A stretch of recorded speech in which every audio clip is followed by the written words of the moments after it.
Good morning class. आज हम पढ़ेंगे dimensions of various symmetry elements. Dimensions का मतलब होता है नंबर ऑफ अनअफेक्टेड कोऑर्डिनेट। हमें ऐसे कोऑर्डिनेट को ढूंढना है जो अनइफेक्टेड हो, वही हमारे क्या हो जाएंगे, डायमेंशंस। जैसे हमारा है सिमेट्री एलिमेंट ई। जब हम अब सिमेट्री एलिमेंट ई को अप्लाई करते हैं एक्स वाई जेड पे, तो सेम वही चीज़ हमको मिलती है एक्स वाई जेड। तो यहाँ पे ना तो एक्स इफेक्टेड हुआ, ना वाई इफेक्टेड हुआ, ना जेड इफेक्टेड हुआ। तो क्या हो जाएगा, क्या लिख सकते हैं हम, नंबर ऑफ अनइफेक्टेड कोऑर्डिनेट कितने हो गए, 3। तो उसका डायमेंशंस कितना हो जाएगा, 3। ऐसे ही अगर हम एक्स वाई जेड पे आई क्या है आपका सेंटर ऑफ सिमेट्री अप्लाई करेंगे, तो ये इसका इन्वर्स हो जाता है। मैंने आपको अपने पिछली वीडियो में बताया था। तो x किस में कन्वर्ट हो जाएगा, -x में, y किस में, -y में, और z किस में, -z में। देखो ये सारे के सारे क्या हैं, इफेक्टेड हो गए। ठीक, ये x था, ये -x हो गया, ये y, ये -y, ये z और ये -z। तो इसमें नंबर ऑफ अनइफेक्टेड कोऑर्डिनेट कितने हो जाएंगे, 0, क्योंकि सारे के सारे कोऑर्डिनेट क्या हो गए, इफेक्टेड हो गए। इसमें अनइफेक्टेड पूछा जा रहा था, तो ये 0 है, तो इसका डायमेंशंस भी क्या हो जाएगा, 0। ऐसे ही अगर हम एक्स वाई जेड पे प्लेन ऑफ सिमेट्री अप्लाई करते हैं, तो प्लेन ऑफ सिमेट्री हम कैसे अप्लाई कर सकते हैं, एक्सिस पे अप्लाई करते हैं। तो अगर हम एक्स वाई एक्सिस पे प्लेन ऑफ सिमेट्री अप्लाई कर रहे हैं, तो एक्स और वाई तो इफेक्टेड नहीं होगा, लेकिन हमारा जो जेड है वो क्या हो जाएगा, इफेक्टेड हो जाएगा। जब हम एक्स वाई जेड पे एक्स वाई प्लेन अप्लाई करते हैं, तो एक्स और वाई पे कोई इफेक्ट नहीं आता, लेकिन जेड हमारा क्या हो जाएगा, इफेक्टेड हो जाएगा। तो यहाँ पे अनइफेक्टेड कोऑर्डिनेट पूछा है, जो इफेक्टेड ना हो। एक इफेक्टेड हो रहा है, बाकी दो हमारे क्या है, अनइफेक्टेड। ऐसे ही अगर हम एक्स वाई जेड पे वाई जेड अप्लाई करें, प्लेन ऑफ सिमेट्री अप्लाई करें, तो हमारा क्या हो जाएगा, वाई और जेड तो चेंज नहीं होगा, लेकिन हमारा एक्स क्या हो जाएगा, चेंज हो जाएगा। ठीक है,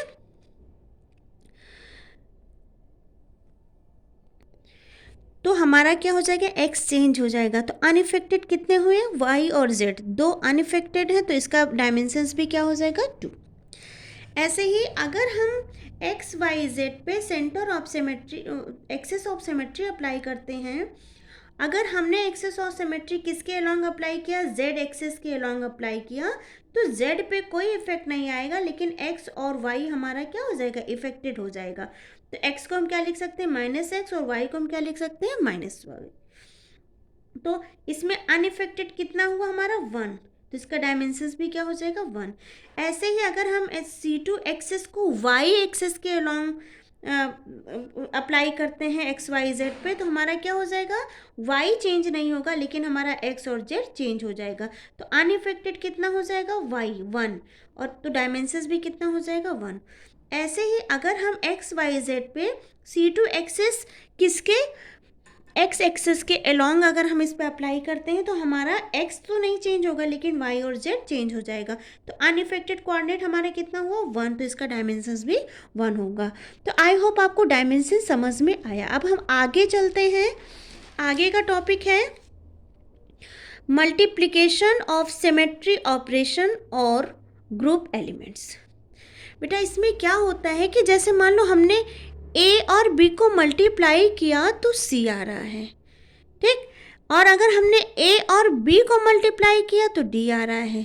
जरूरी, जैसे मैथ्स में क्या होता है, 2 × 3 = 6 एंड 3 × 2 = 6।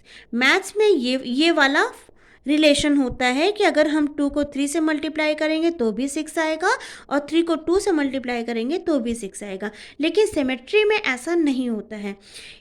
इसमें क्या होता है, जब हम a को b से मल्टीप्लाई करेंगे तो c आएगा, एग्जाम्पल बता रही हूँ, और b को अगर हम a से मल्टीप्लाई करेंगे तो d आएगा, मतलब ये चेंज आएगा।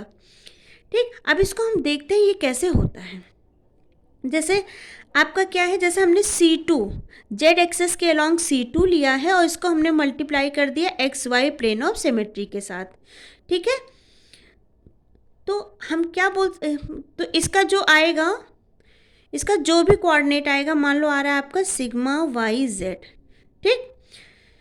तो और अगर हम सिग्मा वाई जेड इंटू क्या कर दें, C2Z कर दें तो हमारा यही नहीं आएगा, अब हमारा चेंज हो जाएगा, क्या आ जाएगा, सिग्मा एक्स वाई। ये अभी हम समझाते हैं ये आता कैसे है।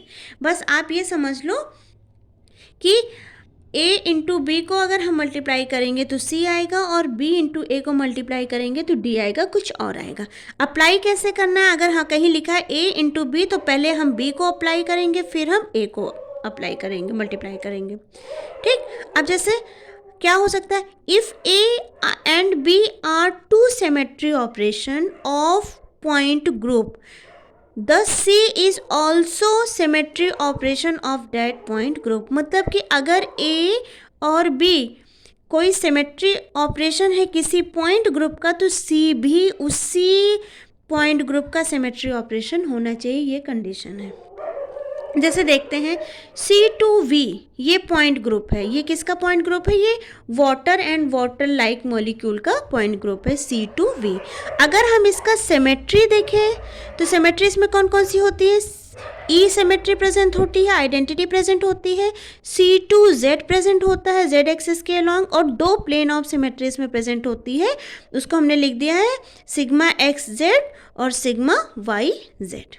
ठीक, ये C2V पॉइंट ग्रुप में इतनी सिमेट्री प्रेजेंट होती है, मैंने पिछले लेक्चर में आपको पढ़ाया हुआ है। अब देखो, सपोज अगर हम क्या करते हैं बेटा, हम YZ को मल्टीप्लाई करते हैं किससे, XZ से। अगर हम इन दोनों को आपस में मल्टीप्लाई करेंगे तो हमारा क्या आएगा, C2Z। कैसे आता है देखते हैं। देखो, हमने sigma X Y into sigma X Z लिया है, ठीक है, और हम कैसे अप्लाई करते हैं, हम पहले इसको अप्लाई करते हैं देन इसको अप्लाई करते हैं। आइए समझते हैं। मान लो हमने एक्स वाई जेड लिया, एक्स वाई जेड पे सबसे पहले हम क्या अप्लाई करेंगे, ये वाला पार्ट, तो क्या लिखेंगे, एक्स और जेड। तो हम जो प्लेन अप्लाई कर रहे हैं वो किसके एक्सेस पे है, एक्स और जेड एक्सेस पे है। तो जेड और एक्स और जेड तो हमारा इफेक्टेड नहीं होगा, इसमें से एक्स और जेड हमारा इफेक्टेड नहीं होगा क्योंकि हम इसी प्लेन से इसको अप्लाई कर रहे हैं, लेकिन वाई इफेक्टेड हो जाएगा। तो हम क्या लिख सकते हैं, एक्स फिर माइनस वाई, वाई हमारा इफेक्टेड हो रहा है और जेड हमारा एज इट इज है क्योंकि हम एक्स वाई प्लेन लगा रहे हैं। अब पहले हमने एक बार इस पे एक्स सिग्मा एक्स जेड लगाया, अब हम इस वाले पे क्या लगाएंगे, सिग्मा वाई जेड। तो जब हम यहाँ पे सिग्मा वाई जेड लगा रहे हैं तो देखो बेटा, अब वाई और जेड नहीं चेंज होगा, क्या चेंज होगा हमारा, अब हमारा क्या चेंज हो जाएगा, एक्स चेंज हो जाएगा। तो वाई तो माइनस था, एज इट इज रहेगा, जेड भी हमारा एज इट इज लिखा जाएगा, लेकिन एक्स जो है वो हमारा माइनस एक्स में कन्वर्ट हो जाएगा। ठीक, अब देखो हमने क्या लिखा है, sigma Y Z into sigma X Z. तो हमने पहले एक्स जेड को अप्लाई किया, फिर वाई जेड को अप्लाई किया। अब क्या कह रहे हैं, ये दोनों का जब हम मल्टीप्लाई करेंगे तो ये C2Z एक्सिस के इक्वल होगा। कैसे होगा देखते हैं। अब देखो यहाँ से अगर हम C2Z अप्लाई करें इस वाले प्लेन पे, C2Z अप्लाई करेंगे तो Z तो नहीं चेंज होगा, लेकिन Y और X क्या हो जाएगा, चेंज हो जाएगा। देखो यहाँ क्या है, Z तो चेंज नहीं हुआ, लेकिन X और Y क्या हो जाएगा, माइनस से किस में कन्वर्ट हो गया, प्लस में। तो या जब एक्स वाई जेड पे हम सिग्मा एक्स जेड अप्लाई करते हैं, उसके बाद हम वाई जेड अप्लाई करते हैं, और तो इन दोनों का जो मल्टीप्लाई होगा वो किसके इक्वल आ रहा है, हमारा C2Z के। देखो ये चीज़ इस पे जब हम ये अप्लाई कर रहे हैं तो हमारा क्या आ रहा है, एक्स वाई जेड। मतलब ये जो हमारे दो कोऑर्डिनेट हैं, दो सिमेट्री ऑपरेशन है, ये दो इन दोनों को जब हम आपस में मल्टीप्लाई करेंगे तो तीसरा भी जो सिमेट्री हमें जो तीसरा मिलेगा वो भी हमारा क्या है, उसी पॉइंट ग्रुप का ही एक हिस्सा होगा। ठीक, जैसे हमारा अब यहाँ पे देखो मैंने इन दोनों को आपस में मल्टीप्लाई किया, अब एक बार इन दोनों को करते हैं, C2Z into sigma Y Z को हम आपस में करें, ठीक है। इन दोनों को जब हम मल्टीप्लाई करेंगे तो ये किसके इक्वल होगा, सिग्मा एक्स जेड के। देखिए कैसे होता है, हमने लिया एक्स वाई जेड लिया, इस पे हम पहले क्या, हमने आपको ये वाला रूल बताया है, हम यहाँ से चलते हैं। तो इस एक्स वाई जेड पे हम क्या अप्लाई कर रहे हैं, सिग्मा वाई जेड। तो सिग्मा वाई जेड हम जब इस पे अप्लाई करेंगे तो वाई नहीं चेंज होगा, जेड नहीं चेंज होगा, एक्स चेंज हो जाएगा किसमें, माइनस एक्स में। देखिए ये माइनस एक्स वाई और जेड। अब इसको अप्लाई करने के बाद हम क्या अप्लाई करेंगे, सी टू जेड। तो जब हम यहाँ पे सी टू जेड अप्लाई करेंगे तो अब जेड चेंज नहीं होगा, हमारा क्या चेंज हो जाएगा, एक्स और वाई। तो एक्स माइनस में था तो यहाँ प्लस में हो जाएगा, वाई यहाँ प्लस में है तो माइनस में हो जाएगा, और जेड हमारा एज इट इज़ रहेगा। अब इस पे अगर हम सिग्मा एक्स जेड अप्लाई करते हैं, प्लेन अप्लाई करते हैं, तो हमारा क्या मिल जाता है, एक्स वाई जेड। कैसे, देखो सिग्मा एक्स जेड मतलब ना एक्स चेंज करना है ना जेड चेंज करना है, क्या चेंज हो जाएगा आपका, माइनस वाई किस में चेंज हो जाएगा, प्लस वाई में। तो हमें ये मिल रहा है। तो ओवरऑल कंक्लूजन क्या निकल रहा है कि जो हमारा C2 into sigma Y Z का जो मल्टीप्लिकेशन होगा, इसको मल्टीप्लाई करने पे हमारा क्या आ जाएगा, सिग्मा एक्स जेड। ठीक, ऐसे ही अब देखते हैं बेटा, अब एक क्वेश्चन ये है कि C2Z into sigma X Z into sigma Y Z is equal to क्या होगा। आइए इसको अप्लाई करते हैं। ठीक है, अप्लाई करने का तरीका मैंने कैसे बताया है, इधर से जाएगा। तो एक्स वाई जेड पे हम सबसे पहले क्या अप्लाई करेंगे, सिग्मा वाई जेड। तो जब हम इस पर सिग्मा वाई जेड अप्लाई करेंगे तो ना वाई चेंज होगा ना जेड चेंज होगा, क्या चेंज हो जाएगा, हमारा एक्स। तो हम यहाँ पे क्या हो जाएगा, माइनस एक्स वाई जेड। अब इस पे हम क्या अप्लाई करेंगे, सिग्मा एक्स जेड। तो जब हम इस पे सिग्मा एक्स जेड अप्लाई करेंगे तो ना एक्स चेंज होगा ना जेड चेंज होगा, क्या चेंज हो जाएगा हमारा, वाई। तो एक्स तो हमारा एज इट इज़ रहेगा, चेंज नहीं होना है, तो माइनस एक्स, वाई हमारा किस में कन्वर्ट हो जाएगा, माइनस वाई में, और जेड हमारा एज इट इज़ रहेगा।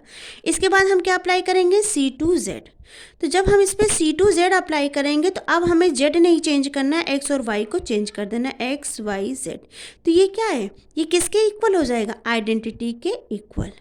तो हम यहाँ क्या लिख सकते हैं, हम यहाँ क्या लिख सकते हैं, C2Z इन मल्टीप्लाई बाई क्या हो जाएगा, sigma X Z multiply by sigma Y Z is equal to identity. मतलब इन सभी को अगर हम मल्टीप्लाई करेंगे तो हमें क्या मिल जाएगा, आइडेंटिटी मिल जाएगी। अब बात करते हैं कम्यूटिंग सिमेट्री ऑपरेशन और ग्रुप एलिमेंट। कम्यूट करना, ठीक है, जैसे हमारा क्या है, a into B is equal to C है, b into A is equal to D है, ये मैंने अभी आपको बताया। ठीक, अब कंडीशन क्या है कि जो हमारा c है अगर वो d के इक्वल आ रहा है, मतलब c हमारा d के इक्वल आ रहा है, that means a into B is equal to B into A, a into B is equal to B into A, then a and b are commute. लेकिन अगर C एंड D एक दूसरे के equal नहीं आते हैं, मतलब A into B is not equal to B into A, then A and B are not commute. अब देखते हैं कैसे। इसको पढ़ने के पहले हम अबेलियन ग्रुप के बारे में देखते हैं। अबेलियन ग्रुप क्या होता है, if all group elements are commute to each other then group is called abelian group. जितने भी एलिमेंट हैं अगर वो एक दूसरे के साथ कम्यूट कर रहे हैं, ठीक है, तो वो क्या हो गए, वो अबेलियन ग्रुप होंगे। For example C2V group. ठीक, नॉन अबेलियन ग्रुप क्या हो जाएंगे, if all group elements are not commute to each other then group is called not abelian group. For example C3V group. अभी हम इसको समझते हैं ये है क्या। तो जैसे हम C2V लें, C2V पॉइंट ग्रुप है, इसका अगर हम सिमेट्री देखें तो इसमें कौन कौन सी सिमेट्री प्रेजेंट है, आइडेंटिटी प्रेजेंट होती है, इसमें एक्सेस प्रेजेंट होता है, और इसमें प्लेन ऑफ सिमेट्री प्रेजेंट होती है। ठीक, 2 प्लेन ऑफ सिमेट्री प्रेजेंट होगी। तो हम क्या लिख सकते हैं, एक बार अब हम क्या करें, एक बार हम इन दोनों को मल्टीप्लाई करते हैं। ठीक है, जब हम इन दोनों को मल्टीप्लाई करेंगे तो हमारा देखो आइडेंटिटी को हम किसी से भी मल्टीप्लाई करेंगे वो सेम ही आएगा। जैसे हमने C2Z को अगर हम E से मल्टीप्लाई कर रहे हैं तो हमारा C2Z ही आएगा। ऐसे ही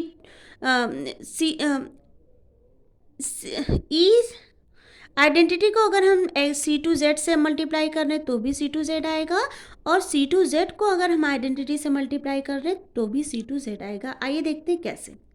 जैसे हमारा XYZ है, अब देखो हमें प्लेन यहाँ से देना है, ठीक, यहाँ से अप्लाई हमें सबसे पहले ये करते हैं फिर ये करते हैं। तो इस XYZ पे जब हम C2Z अप्लाई करते हैं तो Z तो चेंज नहीं होगा, लेकिन हमारा x और y क्या हो जाएगा, चेंज हो जाएगा। तो हम क्या लिख सकते हैं, -x - y/z। अब इस पे जब हम आइडेंटिटी अप्लाई करेंगे तो सेम वही चीज़ आएगी, -x - y और z। फिर इस पे अगर हम C2Z अप्लाई करते हैं तो Z हमारा चेंज नहीं होगा, लेकिन x और y हमारा क्या हो जाएगा, चेंज हो जाएगा। तो हमें क्या मिल जाएगा, x y z। तो हम क्या कह सकते हैं, हम कह सकते हैं कि जब हम C2Z को आइडेंटिटी से मल्टीप्लाई करते हैं तो हमारा क्या आ जाता है, C2Z। वही मैंने लिखा है ना, जब हम C2Z को आइडेंटिटी से मल्टीप्लाई करते हैं तो क्या आ जाता है हमारा, C2Z। ऐसे ही इन दोनों के मल्टीप्लाइज करने पे भी यही चीज़ आएगी। देखो हमने XYZ लिखा, इस पे पहले हम आइडेंटिटी अप्लाई करेंगे तो XYZ आ जाएगा। फिर इसके बाद हम C2Z अप्लाई करेंगे तो Z तो चेंज नहीं होगा, लेकिन X और Y चेंज हो जाएगा, तो -x - y और z। इस पे जब हम C2Z अप्लाई करेंगे तो Z अब चेंज नहीं होगा, X और Y चेंज हो जाएगा, तो ये मिलेगा XYZ। तो ओवरऑल कंक्लूजन क्या निकल रहा है कि आइडेंटिटी को जब हम किसी भी सिमेट्री से मल्टीप्लाई करेंगे तो सेम सिमेट्री आती है। ठीक है, तो हम क्या लिख सकते हैं, identity is always commute with all symmetry operation. ठीक, जैसे C2Z को जब हम XZ से मल्टीप्लाई करेंगे तो हमारा जो आएगा, इन दोनों का मल्टीप्लाई करने पे जो आंसर आएगा वो होगा YZ प्लेन ऑफ सिमेट्री, या फिर इसको बोल सकते हैं सिग्मा YZ। ठीक, ऐसे ही सिग्मा XZ या XZ प्लेन ऑफ सिमेट्री को जब हम एक्सेस ऑफ सिमेट्री से मल्टीप्लाई करेंगे तो सिग्मा YZ आएगा। ठीक, अब इसको अप्लाई करते हैं, देखते हैं। जैसे हमारा क्या है, XYZ। अब अप्लाई हम इसमें का पहले इसको करते हैं फिर इसको करते हैं। तो XYZ पे जब हम सिग्मा XZ अप्लाई करेंगे तो X और Z नहीं चेंज होगा, Y हमारा चेंज हो जाएगा, तो X - y फिर Z। अब इसके बाद हमें क्या अप्लाई करना है, C2Z। तो जब हम इस पर C2Z अप्लाई करेंगे तो अब Z चेंज नहीं होगा, X और Y हमारा चेंज हो जाएगा। तो X हमारा X था तो -x में हो जाएगा, -y y में हो जाएगा, और Z हमें चेंज नहीं करना है। फिर इस पर जब हम सिग्मा YZ प्लेन अप्लाई करेंगे तो अब Y और Z चेंज नहीं होगा, X चेंज हो जाएगा, तो ये हो जाएगा। ठीक है, तो हम क्या बोल सकते हैं कि ये जो हमारा सिग्मा XZ है उसको जब हम C2 से मल्टीप्लाई करते हैं तो आंसर हमारा क्या आ जाता है, YZ। ऐसे ही जब हम इसको इससे मल्टीप्लाई करेंगे तो भी हमारा आंसर यही आएगा। ये मैंने यहाँ पे निकाला है, आप लोग इसको देख लीजिएगा। ठीक, ये निकाला है, ये XYZ है। सबसे पहले हम C2 अप्लाई करते हैं जिसमें Z नहीं चेंज होगा, XY चेंज हो जाएगा। उसके बाद हम XZ अप्लाई करेंगे जिसमें हमारा X और Z चेंज नहीं होगा, लेकिन Y हमारा चेंज हो जाएगा। फिर इसके बाद हम YZ अप्लाई करेंगे तो हमारा क्या मिल जाएगा, XYZ। तो इन दोनों को मल्टीप्लाई करते हैं तो हमें सेम चीज़ मिलती है, तो हम बोल सकते हैं कि sigma YZ is equal to sigma YZ। वही चीज़ तो मिल रही है ना। ठीक, जैसे हमने बोला था A × B is equal to C और B × C is equal to D। तो ये हमारा C एंड D क्या है, बोथ आर इक्वल। ये दोनों एक दूसरे के क्या है, कम्यूट, एक दूसरे में क्या हो रहे हैं, कम्यूट हो रहे हैं। ठीक, अभी हमारे पास क्या क्या था, यहाँ पे देखिए, एक बार हमने इसको इससे मल्टीप्लाई किया, फिर हमने इसको इससे मल्टीप्लाई किया, तो आंसर हमारा ये आया। ठीक, अब हम क्या कर रहे हैं, हम YZ को C2 से मल्टीप्लाई करेंगे तो XZ आएगा, बिल्कुल वैसे ही। और फिर हम C2Z को हम YZ से मल्टीप्लाई कर रहे हैं तो भी हमारा सिग्मा XZ आएगा। तो हम क्या लिख सकते हैं कि C2 along Z axis and sigma Y Z are commute to each other. Same ऐसे ही बेटा sigma X Z into sigma Y Z को ले लो और इन दोनों को जब हम मल्टीप्लाई करेंगे एक्स वाई जेड पे अप्लाई करेंगे तो हमारा क्या आ जाएगा सी टू जेड।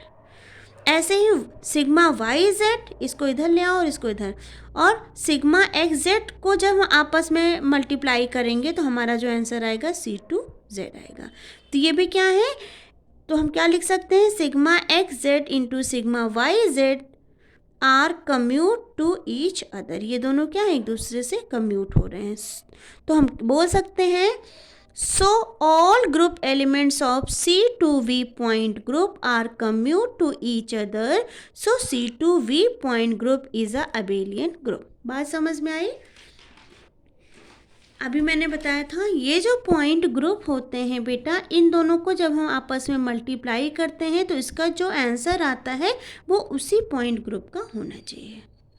ठीक, आई होप आपको लेक्चर समझ में आया होगा। Thank you.